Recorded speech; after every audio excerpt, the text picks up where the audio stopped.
اعوذ باللہ من الشیطان الرجیم بسم اللہ الرحمن الرحیم۔ خوش آمدید بچوں۔ پیارے بچوں، آج ہم کل کے ہی سبق یعنی نظم کے ہی بارے میں پڑھیں گے، جس کا آدھا حصہ ہم نے کل پڑھا تھا اور باقی حصہ آج پڑھیں گے۔ اور نظم کا موضوع تھا سیتا جی کی آوازاری رام چندر جی کے بنواس کے وقت۔ چلے صفحہ نمبر 38 پر شعر صحرا مجھے چمن ہے سے شروع کرتے ہیں۔ کتاب کی طرف دھیان دیجیے۔ صحرا مجھے چمن ہے رفاقت میں آپ کی، دنیا کے سارے عیش ہیں خدمت میں آپ کی، یوں ہر تمہارے ساتھ پھیروں گی میں بن میں خوش، بومرا کلی کلی پہ ہو جیسے چمن میں خوش، پتمبر سمجھ کے درختوں کی چھال کو آراستہ کروں گی قدِ نو نہال کو، سوامی جو تم ہو ساتھ تو کیسا علم کدا، کھسپوش جو پڑا مجھے ہوگا صنم کدا، سبزاب بنا کے لائے گا بستر میرے لیے، جھولا جھولانے آئے گی سرسر میرے لیے، صورت تمہاری دیکھ کے غم بھول جاؤں گی، صحرا کے سارے رنج و علم بھول جاؤں گے۔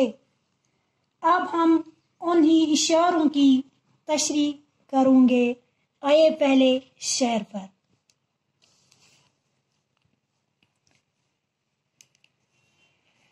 صحرا مجھے چمن ہے رفاقت میں آپ کی، دنیا کے سارے عیش ہیں خدمت میں آپ کی۔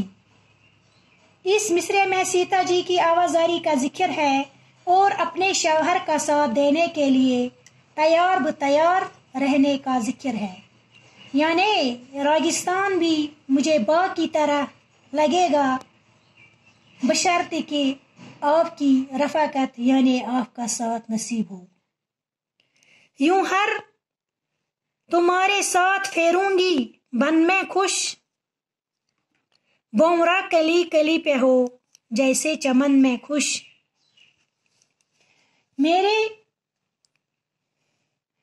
میرے ہر یعنی میرے شوہر تمہارے ساتھ اگر میں پھیروں گی گھوموں گی تو بڑی خوش رہوں گی، جس طرح وہ بومرا یعنی کیڑا چمن میں کلی کلی پر گھوم کر خوش رہتا ہے۔ پتمبر سمجھ کے درختوں کی چھال کو آراستہ کروں گی قدِ نو نہال کو، میرے شوہر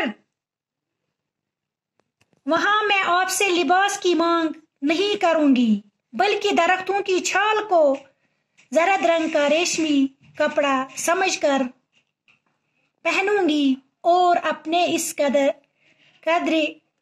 قدِ نو نہال کو آراستہ کروں گی یعنی سجاؤں گی۔ سوامی جو تم ہو ساتھ تو کیسا علم کدا، کھسپوش جھونپڑا مجھے ہوگا صنم کدا، میرے شوہر جب تم میرے ساتھ ہو تو مجھ کوئی علم کدا نہیں ہے، یعنی کوئی غم و پریشانی نہیں، وہاں پر گھاس پھوس کا جھونپڑا ہی میرے لیے صنم کدا ہو یعنی مندر جیسا ہوگا یا آرام کدا کے مانند ہوگا، سبزہ بنا کے لائے گا بستر میرے لیے، جھولا جلائے آئے گی سرسر میرے لیے، وہاں جنگل و بیابان میں جو سبزہ یعنی گھاس ہوگا وہ میرے بستر کے برابر ہوگا، اور وہاں کی تیز ہوا یعنی آندھی میرے لیے جھولا کا کام دے گی، جیسے چھوٹے بچے کو جھولا میں گھومتے ہوئے بڑی آرام سے نیند پڑتی ہے۔ صورت تمہاری دیکھ کے غم بھول جاؤں گی، صحرا کے سارے غم و علم بھول جاؤں گی،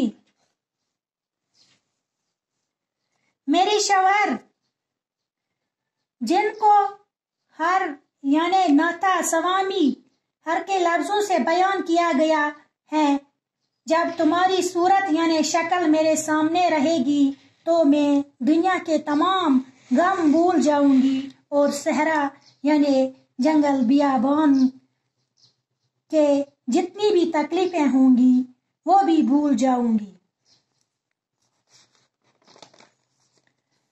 اب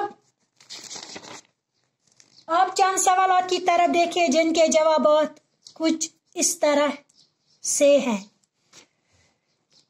سوال نمبر 2، پارٹ نمبر 1، سیتا جی رام چندر جی کے ساتھ کیوں جانا چاہتی تھے؟ اس کا جواب ہے کیونکہ وہ سوچنے لگی کہ رام چندر جی کے بغیر ان کی زندگی ادھوری ہے، اس لیے مجھے بھی ساتھ لے چلو۔ اس کا دوسرا پارٹ، سیتا جی نے رام چندر جی سے اپنا تعلق کس کس طرح ظاہر کیا ہے؟ اس کا جواب بہت طریقوں سے ظاہر کیا، یعنی میں تمہارے پاؤں کی لکیر ہوں، اگر تمہارا ساتھ چھوٹ گیا تو میرے جان چھوٹ جائے گی، وغیرہ وغیرہ۔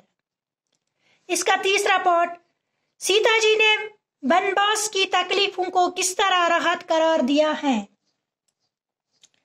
دنیا کی ساری راحتیں آپ کی خدمت میں رہ کر حاصل ہو سکتی ہے اور وہاں رہ کر تکلیفیں محسوس نہیں ہوگی۔ اس کا چوتھا پارٹ، رام چندر جی سیتا جی کو چھوڑ کر گئے تو ان پر کیا بیتے گی؟ تو ان پر مصیبتوں کے پہاڑ ٹوٹ پڑیں گے، یعنی بہت تکلیفیں پہنچ جائے گی۔ اس کا پانچواں پارٹ ہے، صحرا مجھے چمن ہے رفاقت میں آپ کی اس مصرے کا مطلب میں پانچویں سوالات کا جو صحرا چمن مجھے چمن ہے ڈیجیش کی تشریح میں نے ہی بتایا گیا ہے۔ آج کے لیے اتنا ہی کافی ہے، فی امان اللہ۔